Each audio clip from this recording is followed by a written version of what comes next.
3P is nothing but a three-step approach to planning your diet. The first P stands for proteins. The second P stands for protective foods. And the third P is for planning. I will explain each one of these as I go along. Let's begin with proteins. Proteins are nothing but building blocks of our cells. They help in maintaining the wear and tear in our body. Many of our hormones, neurotransmitters, enzymes, all of which are important for our immunity, are made up of proteins. Why I'm beginning with proteins? Normally, most of our diets are planned around carbohydrates, around cereals, the breads and the rotis and the pastas and the noodles. They're also called carbs. In the current scenario, what is critical for immunity is enough adequate protein, which we find that most of our diets are lacking, because most of our diets actually are high on carbohydrates. Now, don't get me wrong, I'm not asking for a high protein diet. I'm talking about meeting the requirements of protein, taking adequate protein. Proteins should be there in good quantity, in the right proportions, in at least 2 meals. And what is this right proportion? I will talk to you about that shortly. But let's understand what are the protein-rich foods around us. Protein are coming both from animal kingdom and from the plant sources. Animal protein includes meat, fish, eggs, poultry, and dairy. Plant protein includes all the lentils, the pulses, the legumes, all of which are commonly consumed in India. Sprouts and besan are all sources of plant protein. Even peas actually are a source of protein, plant protein, and so are nuts. There are a lot of misconceptions around proteins. So before I go on to how much protein we require, let's understand some basic facts about proteins, especially poultry. Poultry includes all the chickens and the turkey and eggs. Eggs, for some reason, have been in the line of fire because of their cholesterol content. The fact is that the cholesterol in eggs is really not going to increase or cause inflammation in our bodies. They will not increase the blood cholesterol levels. Most people avoid them thinking in fact, they are asked to avoid them because of the issue of high blood cholesterol levels. The relationship between eggs cholesterol and our body cholesterol is very weak and has been validated by several studies. Several scientific studies have shown that eating eggs on a regular basis causes no harm to heart health. So that's one myth. On the contrary, the egg yolk, which is the richest in cholesterol, also contains several cardioprotective and immunity building nutrients. Vitamin A, beta carotene, B vitamins, and several others, including selenium, are richly packed in egg yolks in very few calories. A simple egg gives you only about 60 to 80 calories and packs in so many micronutrients. And not only that, it is also excellent quality protein. The egg albumin is also what we call a reference protein.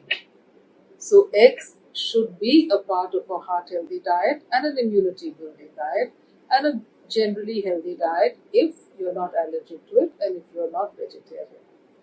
Likewise, poultry, whether it's chicken or turkey or similar meats, are perfectly healthy to eat, particularly in the current scenario. There are several myths around the the issue regarding infection and COVID, this must be understood that there is absolutely no reason for anyone to avoid poultry because of COVID.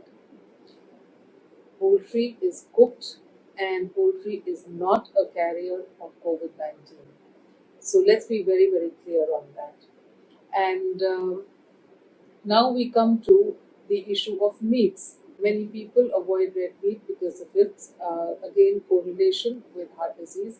Yes, red meat can be pro-inflammatory and counterproductive to immunity building and general health. But if people who enjoy and cannot do without their red meat, maybe once a week, a small portion of about, I would say now, um, 30 to 100 grams is good enough. In general, what are protein requirements? There are several myths around this as well. To be very clear, it's important to understand an average person's requirements under normal circumstances. This is 0.75 grams per kg body weight, not per pound body weight. Several gyms and several people have the belief that it is 1 gram per pound of body weight, which is incorrect, which actually increases or the requirement by almost double. If you are doing any kind of workout or if you are doing excessive weight training, your requirements may be going up to 1 or maximum 1.5 grams per kg body weight. So that's really how much protein you require. And on an average, any one time if you take protein, the simplest way to understand is it's the size of your fist. The portion should be a size of your fist, and always pair your protein with double the quantity of that of vegetables. So if your protein is this much, then the twice of this should be your vegetables. So always pair your proteins with vegetables because proteins are acidic in nature and they need to be balanced by alkaline foods, which are vegetables or fruits. So you can have plenty of fruits with your egg in the morning, or you can have whatever meats, poultry, eggs you have. Make sure at least double or triple the quantity of vegetables are there in your plate. How simple is that? So that covers your first P. The second P is protective foods. We are talking about immunity building, and hence the name protective foods. They protect you from diseases, from infections. They build up your immunity. And I'm really talking about something you already know: vegetables and fruits. Ensuring that you have adequate portions of vegetables and fruits and the right blend of vegetables and fruits will ensure a healthy immune system, and not only for your immunity but also prevention of obesity, diabetes, heart disease and other chronic degenerative problems. What makes these foods protective are the specific chemicals they have, what are called phytochemicals.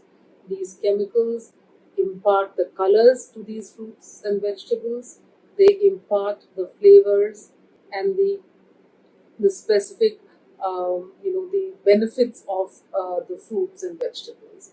These are phytonutrients, and there are so many phytonutrients which have been now discovered by science. And now we know that the best way to include all the benefits of phytonutrients is by taking the rainbow colors, which means red, green, orange, purple, deep purple, pink, whatever, yellow. These colors have not only visual appeal, but they also have a huge benefit in your bodies by protecting you from diseases. Hence, this group is indispensable. And what I recommend is that dedicate one meal of your day to just this group. Fruits and vegetables have another dimension, which is enzymes. If you take fruits and vegetables in an uncooked form, they give you what we call enzymes, which are absolutely essential for your body. We also make enzymes, our body makes enzymes, but when they are obtained through food, they really help in cleaning up and detoxifying our bodies and building up our immune systems. So ensure that at least 50% of the vegetables and fruits you consume are in an uncooked form. Once you cook them, you lose the benefit of these enzymes. There is another aspect of fruits and vegetables, which is what we call prana. They give you the benefit of life. So you can see how much how valuable this group is, and how integral it needs to be a part of our diet. And we all understand, when we look at a healthy plate or healthy food, we only think of salads and we think of these bright colors, but we are unable to make up the right quantities. So, the best way in this P formula is to ensure that you dedicate one meal of your day. You can have a breakfast of fruits, or you can have a lunch of only salads, or you can have a dinner of soup and steamed vegetables or stir fried vegetables. It's as simple as that. Protective foods also include good fats. Protective foods also include pre and probiotics, which are good for your healthy gut and your immune system. Protective foods are also found in spices, the entire spice box. They're also found in whole grains and the husks of these grains and fruits and vegetables. So fiber is also what we call protective.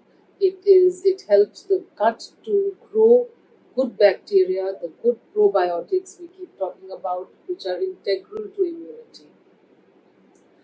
With that, we come to the last group, which is planning. Planning is as important as planning, that means planning your food is as important as planning your meetings and the other things in your life. You plan your clothes, you plan your day, you plan your time, your meetings, and other engagements. Please start by planning your food, what you're going to eat and when you're going to eat, and how much you're going to eat when. Because ultimately, it's not only about what you eat, it's about how much you eat and when you eat. So the time is extremely important. And when I'm saying time, what do I mean by planning on time? There are certain rules for eating which we must respect. Eating early in the day is far better than eating in the second half of the day. That is clear science now, and also part of our traditional wisdom. Eating in the earlier part of the day ensures you digest your food well and you do not go towards obesity, because there are clear benefits of eating in sync with your circadian rhythm or your body clock. In the evening, the body is not as prepared to handle food, so keep your body light in the evening. Eating your last meal by 7:30 is an extremely valuable and a wise practice, and most of us who can do it will benefit from it. And I'm sure many of you have done it and found the difference. It also ensures better sleep, which is again an important part of immunity building. Planning also means when you're going to plan to have your supplements, when you're going to exercise.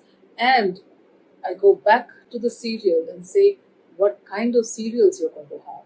Cereals means your carbs. Whether you're going to have a roti or rice or millets depends on you, what you tolerate. Many people today do not tolerate certain grains. So do plan, do know what works for you and what doesn't, and eat accordingly. So planning is critical to healthy eating, planning your exercise, your supplements, planning what time you're going to sleep is also important. With that, I feel if you can put in the rest of the elements, which means positivity, which means anti-inflammatory habits, staying calm, staying in a positive state of mind will help you by helping your gut microbiome. I spoke about the gut bacteria. Once your gut bacteria is happy, it's in sync with nature, with happiness and positivity, it will work in your favor. If you are stressed, if you are constantly anxious, if you're panicking, that effect of the brain goes onto the gut. There is a huge gut and brain connection, and it's so important today that it is called the second brain. The gut is known as the second brain because of the close contact and the impact of one and the other. Earlier we thought that the brain affected the gut. Today we know that the gut can affect the brain as well. So, in order to keep your good bacteria happy to eat, to keep it in a state of positivity, one must remain positive. And for that, things like yoga, meditation, physical activity are all equally important. So, the message for you all is to eat mindfully.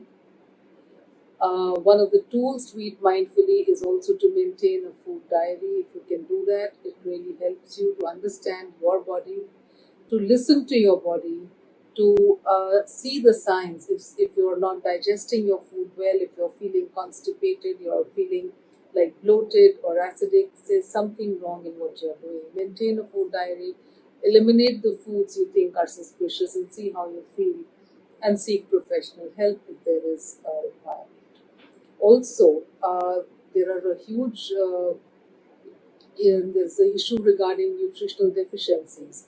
So, if you feel like you're getting tired or you're not 100%, then it's good to know where you are with your nutrients, and to understand that simple blood test which can cover your vitamins, particularly vitamin D, vitamin B12, iron, etc., is going to be very valuable. So I would just say that be mindful again about what you eat. Building immunity does not happen overnight, and it doesn't happen with just a magic food. It means that you are careful about what you eat on a day-to-day basis, and I would say you need to change your relationship with food. Try and eat to live rather than live to eat. My best wishes to you all.